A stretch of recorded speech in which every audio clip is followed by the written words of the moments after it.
really hold water in a lot of eras, because I don't know that you could defend them in an era like today where offense is really becoming a premium because we're shifting and defense is becoming more and more of a necessary or tool to be a championship team, and bullpens and 95-mile-an-hour fastballs.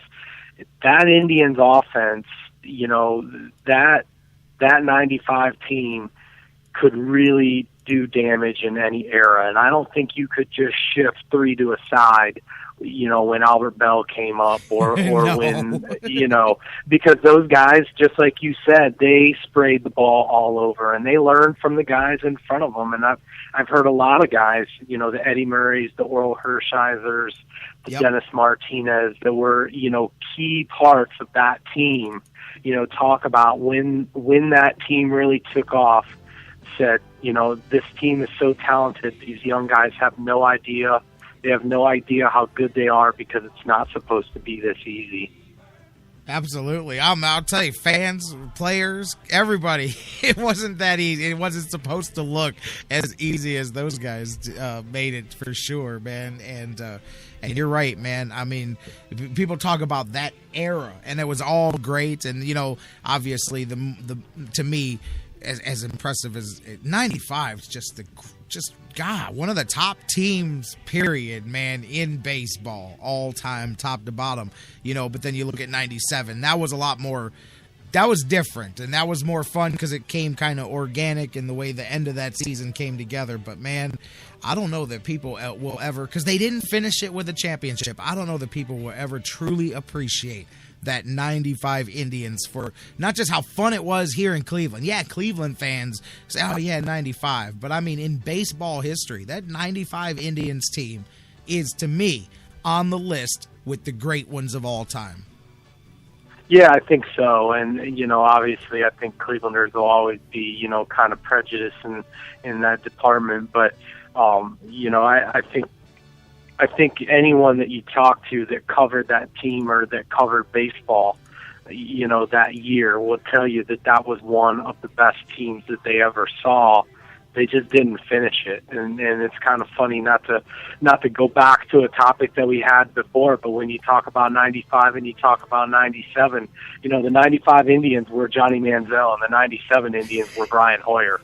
Bam. And, they were counted out a million times, and nobody expected anything from 97, and there was hard work and one day at a time where, the 95 Indians, I mean, they showed up at the ballpark. They told you they were going to kick your butt. They told you how they were going to kick your butt.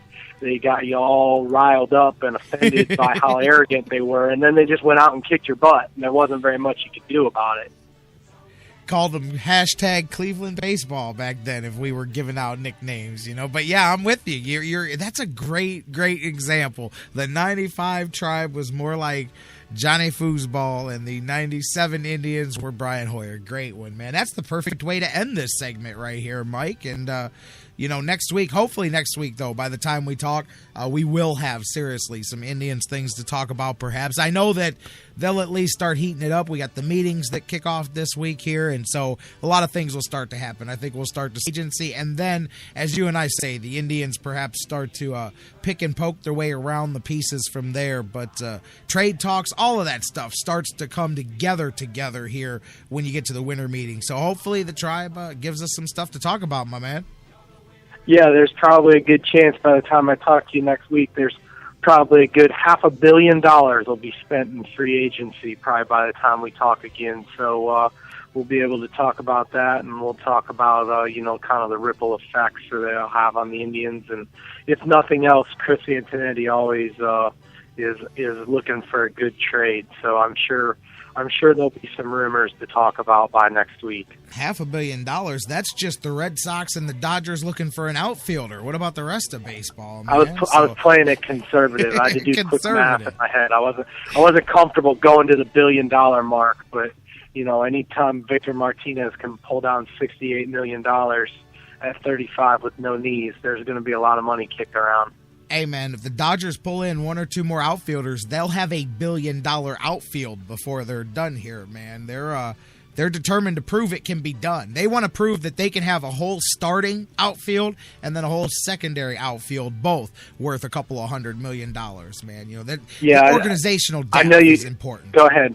Yeah, I know you got to go, and I don't want to open up a new can of worms in a segment, but a good one just to consider, because I think by next week that ship probably will have sailed. But tell me why Matt Kemp doesn't fit on this Indians team. Would you give up a young pitcher?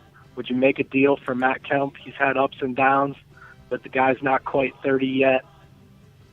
The Indians need a right-handed bat. They need a guy in the middle.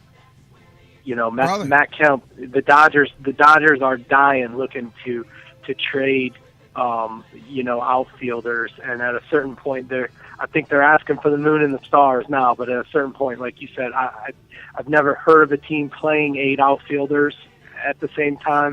They're at some point going to have to blink and move some of these guys, and I don't for 1 second believe that the Indians are going to acquire Matt Kemp. But tell me how Matt Kemp isn't a perfect fit for the Cleveland Indians, except that he probably makes too much money. I'm glad you finished it with that last sentence, because the whole time I'm going, well, Mike, we know why. It's because they don't want that contract. Yes, that's why he's not a good fit. Other than that, it's a no-brainer, you know. Bring some power on over. But, yeah. So, hey, you know what? We'll talk about that. That's a good one to leave out there for us to hit on next week, and we'll talk about the winter meetings and all of that as well. Sounds good. I'm going to go out and try to find the 150-year-old steel worker who thinks they should put Johnny Manziel in.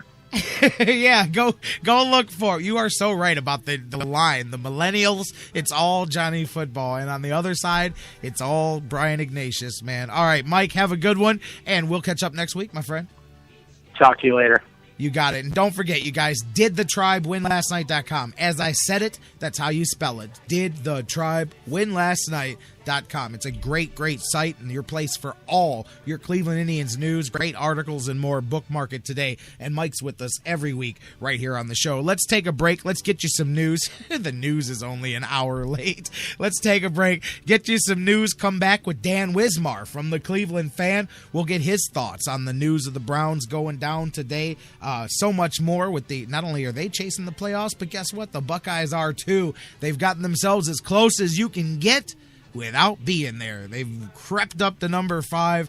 Can they crack the top 4? The committee says we're not holding anything against the Buckeyes until we see what they do next week. So we'll see what they do, and we'll talk about the guy that's going to do it, Cardale Jones, as he leads the Buckeyes into the Big Ten championship game. We'll talk about that and more with Dan Wismar from the Cleveland Fan, coming up next after the news.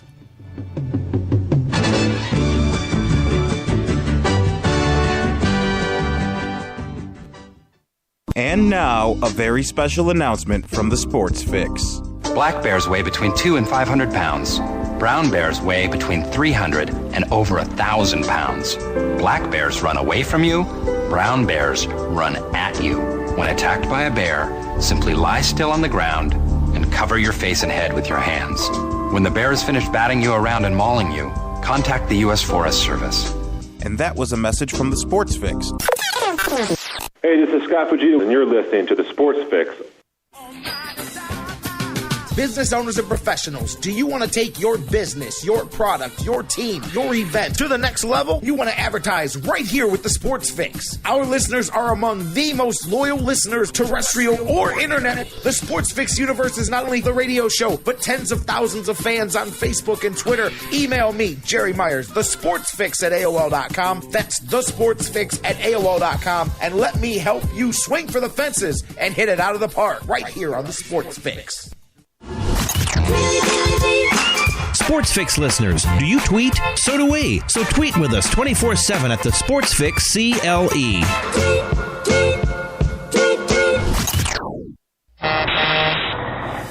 Whether it's an oil change or a new set of tires, Quick Lane at Valley Ford Truck has you covered for your automotive car care needs. They're your neighborhood quick service experts. They also offer a low price tire guarantee.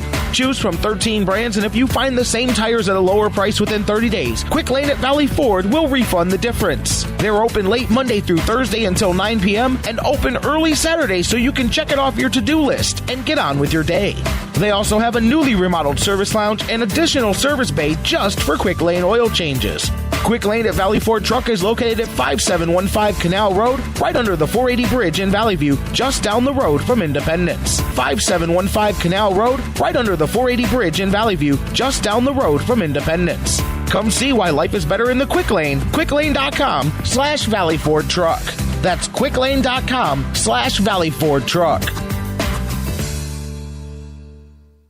Portions of the Sports Fix brought to you by Signs and Ship, the official printing source of the Sports Fix. Locations in Ohio, Pennsylvania, Virginia, and Florida. Find out more at signsandship.com.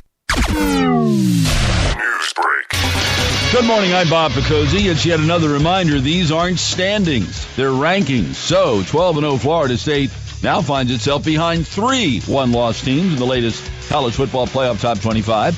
Committee Chairman Jeff Long explaining why the Seminoles have dropped from 3rd to 4th. Florida State continues to be that undefeated team, but in many of the committee members' eyes, they've struggled in some of those games. In the last 3 weeks, they've had unranked opponents that they've struggled with.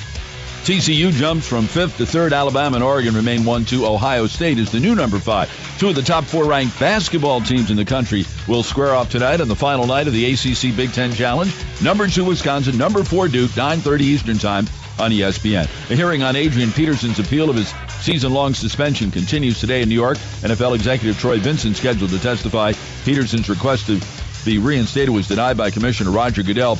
He starred on 10 Stanley Cup championship teams with the legendary Canadiens. Hockey Hall of Famer Jean Beliveau has died at the age of 83. He scored 507 career goals. This Christmas, Dick's Sporting Goods has the gifts that matter for every athlete in your life. We've got the gear to keep them warm and the equipment, apparel, and accessories to keep them improving at the sport they love. Every holiday season starts at Dick's.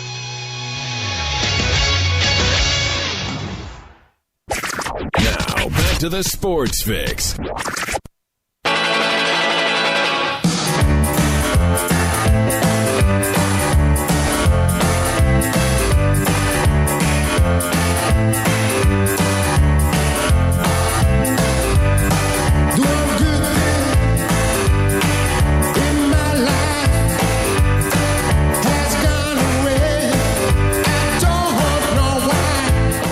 Welcome back to the Sports Fix. Man, social media running here, ragged here. I love it. I love it. I will take this over digging ditches 7 days a week, twice on Sunday, baby. Welcome back to the Sports Fix. J-Rock back with you, rolling on across the Sports Fix radio network. Welcome in, you guys. Welcome as well in second, my man Dan Wismar. I'm all over the place. Let's slow this one down a bit. Dan Wismar from the Cleveland Fan going to be joining me on the hotline here momentarily. I think we got a few things to talk about here with Dan. Meanwhile, we've got a lot to talk about with you. Keep it rolling. I just said that social media keeping me hopping here. Do your job and keep it going. Facebook and Twitter. Facebook.com/The Sports Fix. Tweet with us at The Sports Fix CLE, at The Sports Fix CLE, all one word. And, of course, email us, thesportsfix@AOL.com. The phone lines, I promise I'm going to open them back up in the next segment after we get to the final segment of the show. We still got a lot to talk about. The Cavs last night, I started at the beginning, opened up the phone lines, and it was Cavs what? Who? They played a game last night, so we'll talk about that here as well and so much more. Getting ready to preview a Big Ten championship game. Talk about Cardale Jones. Hey, the Buckeyes' hopes lie in his hands, and a few other guys, too. As we say about Hoyer as well, it's more than just the quarterback, as much as that's the one everybody focuses on. So let's talk about all of that right now. On the hotline, welcome in, you guys. My man Dan Wismar from the Cleveland Fan. His normal Wednesday spot here. And Dan, where you at? A lot of things going on today, man. Where you start this wherever you want. How you doing today? I'm doing great, J-Rock. Let's start out with those brownies. How about those brownies? I did have a chance to listen to you and Mike talking about it, and I think Mike makes some very interesting points. I'm not so sure that the whole Johnny versus Hoyer thing breaks down reliably along generational lines, although he's probably right that that most of the He's old timers close. are skeptical about the headline grabbing young whippersnapper and more comfortable with the Cleveland bred good guy from Ignatius. But there's a lot of people crossing over those lines, and the interesting thing to me